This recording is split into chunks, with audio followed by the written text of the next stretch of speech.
नमस्कार, कंज्यूमर अड्डा में आपका स्वागत है। मैं हूं मनोज श्रीवास्तव। सोशल मीडिया पर फेक, अश्लील और आपराधिक इरादे से डाला जाने वाला कंटेंट सबके लिए चिंता का विषय है। खासकर बच्चों और महिलाओं की सुरक्षा को लेकर लगातार आवाज उठती रही है। इस बीच सरकार ने आईटी रूल्स 2021 में बदलाव की पहल की है। सरकार ने नए नियमों का ड्राफ्ट जारी किया है और स्टेक होल्डर से 14 अप्रैल तक सुझाव मांगे हैं। नियमों का मकसद है सोशल मीडिया पर सरकार की निगरानी बढ़ाना। इससे पहले सरकार ने सोशल मीडिया प्लेटफॉर्म्स पर सख्ती करते हुए किसी पोस्ट को हटाने के आदेश निर्देश का पालन करने का समय भी, टाइमलाइन भी छोटा कर दिया था, समय घटा दिया था। साथ ही सरकार ने अलग नियमों के जरिए नॉन पब्लिशर्स यानी इंटरनेट पर न्यूज और करंट अफेयर्स डालने वाले हमारे आपके जैसे सामान्य यूजर्स को भी कंप्लायंस के दायरे में लाने का प्रस्ताव दिया है। मतलब उसके लिए भी नियम कानून होंगे। तो आइए अब हम इन नियमों को पहले विस्तार से समझते हैं, फिर समझते हैं इस पर क्या ऑब्जेक्शंस आ रहे हैं और वो कितने जायज हैं। सबसे पहले बात निगरानी वाले पहलू की। सरकार के ड्राफ्ट नियम कहते हैं कि फेसबुक, इंस्टाग्राम, एक्स और यूट्यूब जैसे सोशल मीडिया प्लेटफॉर्म्स की कानूनी बाध्यता होनी चाहिए। सरकार अगर कोई सफाई, कोई आदेश, कोई निर्देश देती है तो उसका समय से पालन होना चाहिए। ये प्रावधान इसलिए अहम है क्योंकि अभी तक सरकार जो गाइडलाइंस या एडवाइजरी जारी करती है तो उस पर सोशल मीडिया की कोई बाध्यता नहीं है, लेकिन अब कंप्लायंस नहीं करने पर सोशल मीडिया कंपनियों पर उनका सेफ हार्बर खत्म हो जाएगा। तो सेफ हार्बर क्या है? सेफ हार्बर का मतलब यह है कि एक यूजर अगर किसी प्लेटफॉर्म पर पोस्ट डालता है तो उसकी पूरी जिम्मेदारी, उस पोस्ट की पूरी जिम्मेदारी प्लेटफॉर्म्स की नहीं होती है। अभी मेटा, गूगल और एक्स जैसे प्लेटफॉर्म्स को इंटरमीडियरीज कहा जाता है। उन पर इंटरमीडियरी रूल्स लागू होते हैं। ऐसे प्लेटफॉर्म्स यूजर का कंटेंट होस्ट करते हैं और अगर वो नुकसान पहुंचाने वाले कंटेंट हैं तो उन्हें रोकने के लिए कानून है और वो उस कानून का पालन करते हैं और उनकी जिम्मेदारी सीमित होती है। नए नियमों के मुताबिक अब अगर कंपनियों ने सरकार के कहे मुताबिक पोस्ट नहीं हटाई तो उनका ये सेफ हार्बर खत्म हो जाएगा। मतलब उन्हें भी उस पोस्ट की जिम्मेदारी लेनी पड़ेगी, उन्हें उसके लिए जिम्मेदार माना जाएगा जो किसी यूजर ने डाले थे। ऐसे में उन्हें कानूनी प्रक्रिया का सामना भी करना पड़ेगा। इसलिए सरकार कंपनियों को जो भी सफाई, सलाह, आदेश देगी, निर्देश देगी, एसओपी जारी करेगी, कोड ऑफ प्रैक्टिस या गाइडलाइंस जारी करेगी, उसे लागू करवाना अब कंपनियों की मजबूरी होगी अगर ये ड्राफ्ट नियम लागू हो गए तो। ड्राफ्ट नियमों में ये सिर्फ निगरानी की बात नहीं है, डेटा प्रिजर्वेशन यानी डेटा को संरक्षित रखने को लेकर भी सख्ती का प्रावधान किया गया है। प्रावधानों के मुताबिक कंपनियों को यूजर इंफॉर्मेशन को सुरक्षित रखना होगा। कोई पोस्ट अगर यूजर खुद हटा ले या उसे डिलीट कर दिया जाए सरकार के निर्देश पर, तब भी यूजर का जो इंफॉर्मेशन है, जो डेटा है, वो सुरक्षित रखना होगा। ये डिजिटल रिकॉर्ड सुरक्षित रहेगा तो जांच पड़ताल में मदद मिलेगी और कानूनी प्रक्रिया में बतौर सबूत भी इसका इस्तेमाल किया जा सकेगा। साथ ही सरकार ने डिजिटल मीडिया के विवाद निपटारे के लिए बनाई गई इंटर डिपार्टमेंटल कमेटी की भूमिका को भी बढ़ाने का इरादा सामने रखा है। कमेटी यूजर की शिकायत पर समय पर विचार करती है, लेकिन अब कहा जा रहा है कि कमेटी यूजर की शिकायत का समय पर निपटारा अगर नहीं हुआ तो अपनी तरफ से कदम उठाएगी। यही नहीं, आईटी मंत्रालय भी कमेटी को कोई मुद्दा सौंपेगी तो कमेटी उस पर काम करेगी। इससे पहले सरकार ने सोशल मीडिया पोस्ट हटाने की जो समय सीमा थी, टाइमलाइन थी, उसको भी छोटा किया है, कम किया है। इसके लिए नियमों में बदलाव किया। अब नियम यह है कि डिजिटल प्लेटफॉर्म पर कोई आपत्तिजनक कंटेंट हो, अश्लील कंटेंट हो, डीप फेक कंटेंट हो और उसकी शिकायत की जाती है तो 2 घंटे में उसे हटाना पड़ेगा। पहले इसके लिए 24 घंटे का समय मिलता था। इसके अलावा कोई भी गैर कानूनी कंटेंट 3 घंटे में हटाना पड़ेगा। पहले इसके लिए 36 घंटे का समय मिल जाता था। इसके अलावा सरकार ने नॉन पब्लिशर यूजर को भी टारगेट किया है और नियमों के दायरे में लाने का इरादा जताया है। अखबार है, टीवी चैनल है या न्यूज और करंट अफेयर्स कंपनियां हैं, उन्हें पब्लिशर्स के तौर पर जाना जाता है। इसी तौर पर उनका रजिस्ट्रेशन भी होता है। उन पर कुछ रेगुलेटरी नियम लागू होते हैं। अब नए नियम के तहत नॉन पब्लिशर यानी हमारे आपके जैसे सामान्य यूजर को भी पब्लिशर्स के दायरे में, पब्लिशर्स को जो नियम लागू होते हैं उसके दायरे में लाया जाएगा, वही कंप्लायंस लागू होगा। आप और हम अगर न्यूज़ डालेंगे या करंट अफेयर्स से जुड़ा कोई कंटेंट डालेंगे, पोस्ट करेंगे या उसको शेयर करेंगे, तो नियमों का हवाला देकर हमारा कंटेंट भी हटाया जा सकता है। तो सरकार के ड्राफ्ट नियमों पर सोशल मीडिया कंपनियों की प्रतिक्रिया अभी तक नहीं आई है, लेकिन सरकार के अगले पिछले प्रयासों को देखते हुए कई इंडस्ट्री एक्सपर्ट्स ने इसे सेंसरशिप का पिछला दरवाजा भी बता दिया है। उनका मानना है कि इन नियमों के जरिए केंद्र सरकार निगरानी रखने का रास्ता बना रही है। कुछ लोग ये भी कह रहे हैं कि सरकार ब्रॉडकास्टिंग बिल नहीं ला पाई, लेकिन अब आईटी नियमों में फेर बदल करके अपना वही मकसद पूरा करना चाहती है जो ब्रॉडकास्टिंग बिल के जरिए करना चाहती थी। खास करके जो नॉन पब्लिशर यानी आम यूजर और इन्फ्लुएंसर्स को कानून के दायरे में लाने का प्रयास किया जा रहा है, इसको लेकर लोग सोच रहे हैं कि राजनीतिक आलोचना पर भी लगाम लगाने की कोशिश की जा रही है। तो सरकार के अगले पिछले प्रयास को जोड़कर जो ये अनुमान लगा रहे हैं या जो ये आशंकाएं व्यक्त करें, उसमें कितना दम है, इस पर बात करने के लिए हमारे साथ है सुप्रीम कोर्ट के वकील विराग गुप्ता, और इसके साथ ही एक और मेहमान हमारे साथ जुड़ेंगे। लेकिन विराग जी, पहली नज़र में आप बताइए, आपको क्या लगता है इन पिछले कुछ सालों में अगर हम कहें सरकार जिस तरीके से बढ़ रही है आगे, तो लोग ये आशंका जता रहे हैं कि इंटेंट ज़्यादा पॉलिटिकल है और जो एक्चुअल प्रॉब्लम है उसको सॉल्व करने की दिशा में कम है, जबकि सरकार का दावा यही है कि भाई लोगों की सुरक्षा पैरामाउंट है। मनोज जी, आपने बिल्कुल सही बोला कि ये पूरा इंटेंट पॉलिटिकल है और जो बेसिक इश्यूज हैं उनको नहीं रिजॉल्व करने की कोई इसमें भूमिका दिखती है। और दो बातें, पहली कि ये ड्राफ्ट रूल्स हैं, अभी लागू नहीं है, और दूसरा ये टेक कंपनी और सरकार के बीच की नूरा कुश्ती है। तो मुझे बचपन का याद आता है कि जब एक जादूगर होता था और वो जादू दिखाता था और बीच बीच में एक पानी का एक बर्तन रहता था, उसमें वाटर ऑफ इंडिया करके आधा गिलास निकाल देता था। इसी तरीके से सरकार हर 2-4-6 महीने में आईटी रूल्स, जिसको कि एक जमावड़ा बना दिया, उसके भीतर ओटीटी से लेके सारी चीजें शामिल कर ली गई हैं और उसमें कभी ड्राफ्ट रूल्स आएंगे, कभी कुछ आएंगे। लेकिन अगर आप पिछले कई महीने या पिछले कई सालों की घटनाओं का आकलन करें एक तरीके से, तो देखेंगे कि टेक कंपनियों के ऊपर एक भी नियम भारत में लागू नहीं हो रहे। मैं 5-6 नियम आपको बताता हूं। जैसे अभी बोला गया कि सिम कार्ड वाली बात बोली गई फेसबुक व्हाट्सएप के लिए, वो उसको उन्होंने एक्सटेंड कर दिया कि नहीं होगा। उसके बाद साइबर क्राइम्स के बारे में सुप्रीम कोर्ट ने बोला, उस पर भी कोई कार्रवाई नहीं हो रही है। एआई लेबलिंग के बारे में बात बोला, उस पर भी कोई कार्रवाई नहीं हो रही है। पब्लिशर्स के साथ कंटेंट रेवेन्यू शेयरिंग की बात हुई, उस पर भी कोई कार्रवाई नहीं हो रही है। अब इन नियमों में जो 3-4 बातें बोली गई हैं, ये सारी बातें जून 2012 से दिल्ली हाई कोर्ट में, इसमें 2013 में जो मैटर मैंने आर्गू किया था गोविंदाचार्य मामले में, उसमें ये सारे आदेश थे। लेकिन आज तक सरकार इन कंपनियों के डिजिग्नेटेड ऑफिसर्स का खुलासा नहीं कर पाई है। ग्रीवांस ऑफिसर्स कौन होते हैं, क्या होते हैं, उसका खुलासा नहीं है, क्योंकि संविधान के अनुसार पुलिस का मामला राज्य सरकारों का है, साइबर क्राइम का मामला राज्य सरकारों का है, लेकिन राज्य सरकारों के पास कुछ इसके बारे में खबर ही नहीं है। नया इनकम टैक्स कानून आ गया, लेकिन टेक कंपनियों से टैक्स की वसूली नहीं हो रही है। और अब इन नए नियमों के माध्यम से टेक कंपनियां, पब्लिशर्स और आम यूजर, सारे लोगों के फर्क को खत्म किया जा रहा है, जिससे कि बेवजह विवाद बढ़े और मुख्य मुद्दों के बारे में टेक कंपनियों की भारत के कानून के प्रति जवाबदेही नहीं रहे। ये इस तरीके की सरकार एक तरीके से एक स्ट्रेटजिक एक ये ड्राफ्ट रूल्स हमेशा लाने के एक प्रयास होता है। ये बताइए, फिलहाल जो चीज़ें सरकार कर रही है, एक तो ये निगरानी वाली बात है कि सरकार निगरानी बढ़ाना चाहती है और सरकार ये कहना चाहती है कि अब आपको नियम मानने होंगे, नहीं तो आपका सेफ हार्बर जाएगा। जो आप ये बचाव कर लेते हैं कि भाई यूज़र का कंटेंट है, हम तो सिर्फ प्लेटफॉर्म है, इसकी वजह से ऐसा लगता है कि सरकार को दिक्कत हो रही थी।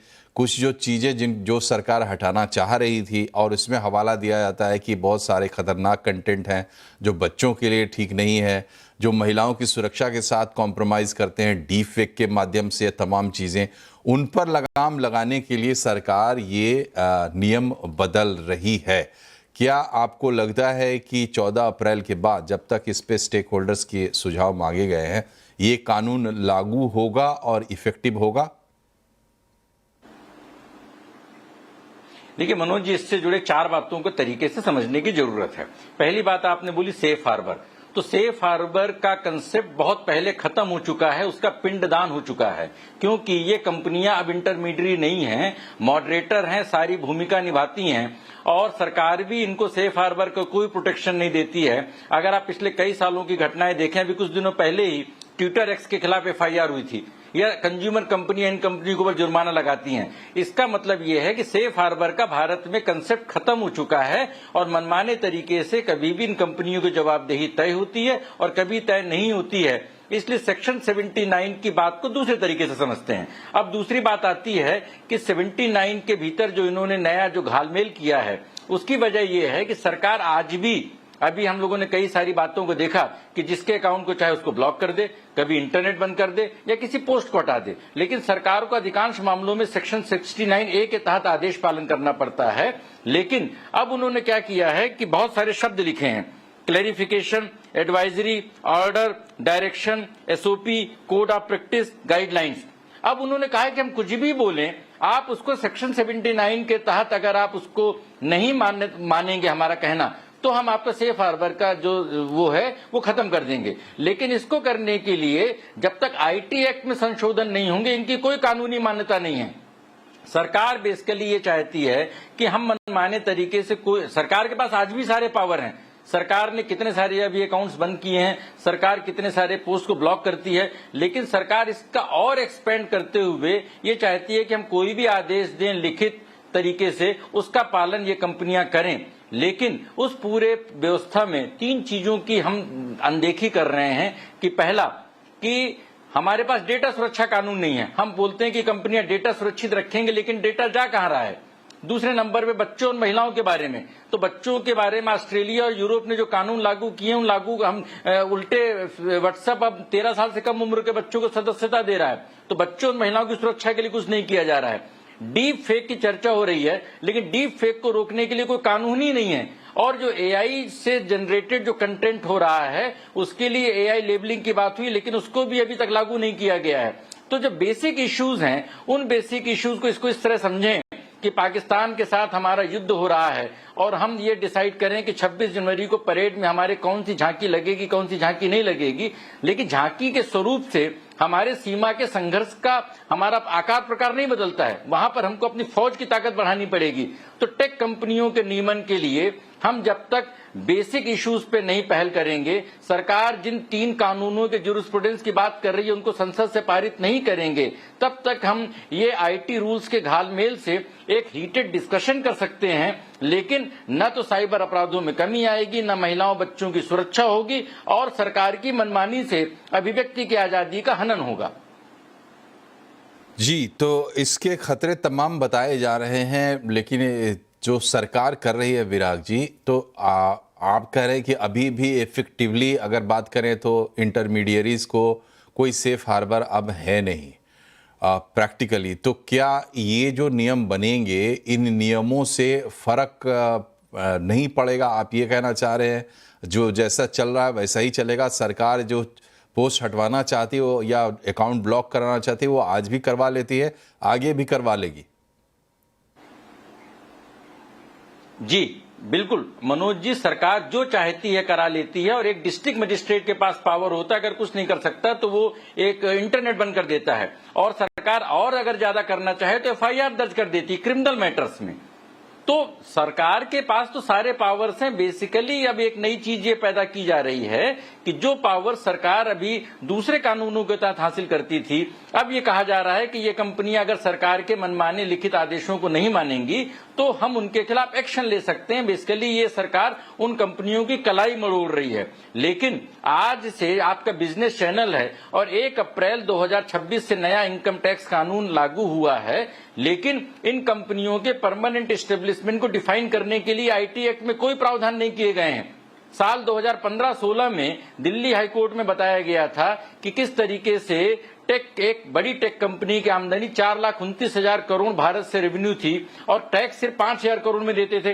हम टैक्स की बात को भूल जाते हैं, हम डेटा सुरक्षा की बात को भूल जाते हैं। आईटी एक्ट के तहत इन कंपनियों के डिजिग्नेटेड ऑफिसर से का खुलासा करना चाहिए, वो भूल जाते हैं। अब एक बड़ी बात, इंटरेस्टिंग बात आई, जब अभी कर्नाटक ने बच्चों की सुरक्षा के लिए नियम बनाए तो केंद्रीय आईटी सेक्रेटरी ने बोला कि इसके बारे में राज्य सरकारों को कोई अधिकार नहीं है, ये सिर्फ केंद्र सरकार कानून बना सकती है।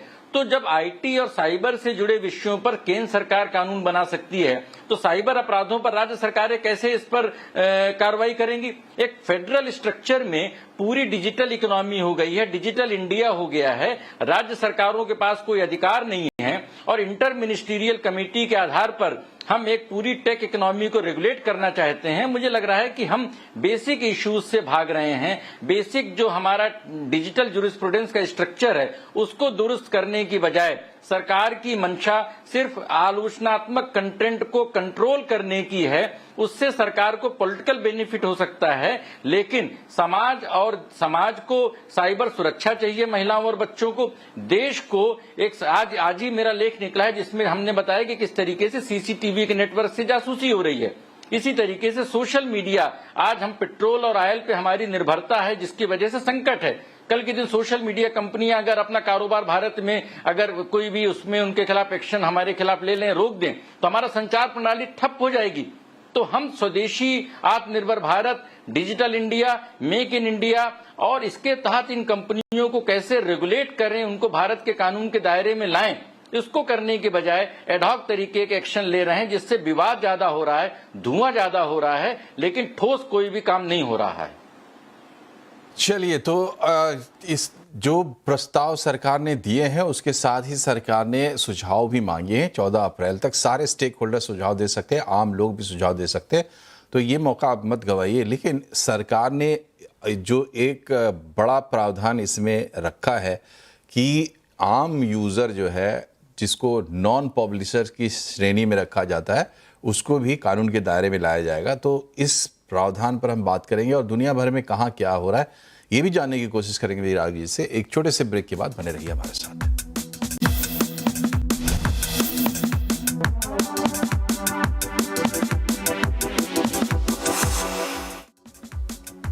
ब्रेक के बाद एक बार फिर से आपका स्वागत है। आज कंज्यूमर अड्डा में हम चर्चा कर रहे हैं कि सरकार आईटी रूल्स में जो बदलाव करने जा रही है उसके पीछे मकसद क्या है और वो मकसद कितना पूरा होता हुआ दिखाई देता है। हमारे साथ सुप्रीम कोर्ट के वकील विराग गुप्ता साहब हैं। विराग जी, ये बताइए कि ये जो नॉन पब्लिशर्स वाला जो क्लॉज है, इफेक्टिवली वो किन लोगों को अपने दायरे में ले लेगा? क्या एक आम यूज़र जिसका जो ना इन्फ्लुएंसर है, ना उसका कोई लेना देना है किसी चीज़ से, अगर वो भी न्यूज़ एंड करंट अफेयर्स में हाथ डालता है तो क्या वो भी सरकार के दायरे में आ जाएगा? देखिए मनोज जी, इसको दो तरह से समझते हैं। पहली बात, जैसे कि एक पेट्रोल निकालने वाली कंपनी हो जहां पर कि समुद्र के किनारे वो अपना पेट्रोल निकाल रहे हैं, एक ऑयल कंपनी है। उसके बाद फिर एक रिफाइनरी है, उसके बाद एक पेट्रोल पंप है और एक पेट्रोल पंप में पेट्रोल भराने वाला कार वाला है। तो जो नियम वहां पर लागू होंगे रिफाइनरी पे, वो कार वाले पे आप लागू नहीं कर सकते हैं। सरकार क्या कर रही है कि YouTube पर कोई नियम लागू नहीं करती है, लेकिन YouTube के इस्तेमाल करने वाले जो नॉन पब्लिशर्स या पब्लिशर्स हैं उन पर नियम लागू करने की कोशिश कर रही है। और दोनों को जिस तरीके से घालमेल किया जा रहा है ये ठीक नहीं, नंबर एक। नंबर दो, अगर हम आईटी इंटरमीडिएटरी रूल्स के मूल स्वरूप को देखेंगे, चाहे 2011 का हो चाहे 2021 का हो, तो कोई भी आपत्तिजनक कंटेंट है वो नहीं हो सकता है, उसको हटाना पड़ेगा। तो या तो जो यूजर है, पब्लिशर या नॉन पब्लिशर, वो हटाए, या जो प्लेटफॉर्म पे वो हटाए। तो जब उसको हटाना ही पड़ेगा तो सरकार क्या धमकी दे रही है कि अगर ये कंपनियां नहीं हटाएंगी तो इनके खिलाफ हम सेफ हार्बर का प्रोटेक्शन खत्म होने का मतलब यह है कि इनके खिलाफ एफआईआर हो सकती है। तो एक ये घुड़की है। इसलिए इन्फ्लुएंसर्स आज की तारीख में कोई कानूनी परिभाषा नहीं है। सेबी और रिजर्व बैंक के अनेक प्रकार के संकट व्यक्त करने के बावजूद इन्फ्लुएंसर्स के रजिस्ट्रेशन का भारत में कोई प्रावधान नहीं किया गया है, क्योंकि एक अखबार निकालने के लिए, एक टीवी चैनल चलाने के लिए आपको लाइसेंस चाहिए, कलेक्टर की एनओसी चाहिए, आईएनबी मिनिस्ट्री से लाइसेंस चाहिए, लेकिन यूट्यूब चलाने के लिए भारत में कोई लाइसेंस नहीं चाहिए। और YouTube के भीतर जाकर YouTube को कोई लाइसेंस नहीं चाहिए तो YouTube के भीतर जो यहाँ पर भारत में करोड़ों लोगों की एक इकोनॉमी बन गई है, आप उसको कैसे कंट्रोल करेंगे?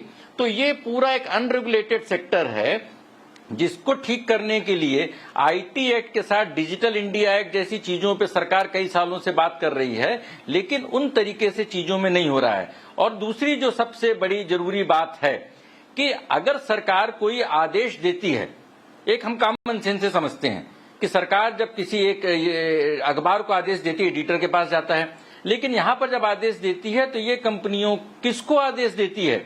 क्योंकि जो टेक कंपनियों का हेडक्वार्टर है वो अमेरिका में है और वो बोलते हैं कि हमारा भारत में ऑफिस नहीं है। वो लोग लाइसेंसिंग ऑफिस भारत में चला रहे हैं आरबीआई की परमिशन के हिसाब से, और जो भारत के जो कंपनियां हैं वो सिर्फ मार्केटिंग ऑफिस हैं। तो जब उन कंपनियों के भारत में ऑफिस नहीं है तो सरकार आईटी रूल्स के तहत किसको आदेश दे रही है?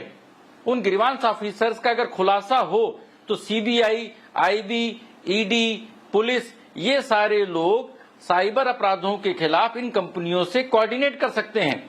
लेकिन सरकार न तो ग्रीवांस ऑफिसर्स का न ही डिजिग्नेटेड ऑफिसर्स का खुलासा कर रही है और उसे किए बगैर एडहॉक तरीके से एक सेंसेशन क्रिएट करने की कोशिश हो रही है, क्योंकि सरकार के खिलाफ कंटेंट एक छोटी समस्या है। बड़ी समस्या है टेक कंपनियों का, सोशल मीडिया कंपनियों का रेगुलेशन, भारत में उनकी जवाबदेही और भारत में उनके द्वारा लाखों करोड़ खरबों रुपए का जो टैक्स चोरी हो रही है उसका भुगतान करना। उससे बचने की बजाय, डेटा सुरक्षा कानून लागू करने की बजाय, इन्फ्लुएंसर्स को रजिस्टर करके उनके ऊपर कानून लागू करने की बजाय आम लोगों को परेशान करने की नीयत से अगर कोई भी कानूनी बदलाव किए जाते हैं तो संविधान के अनुच्छेद 19 के अभिव्यक्ति की आजादी के खिलाफ हैं।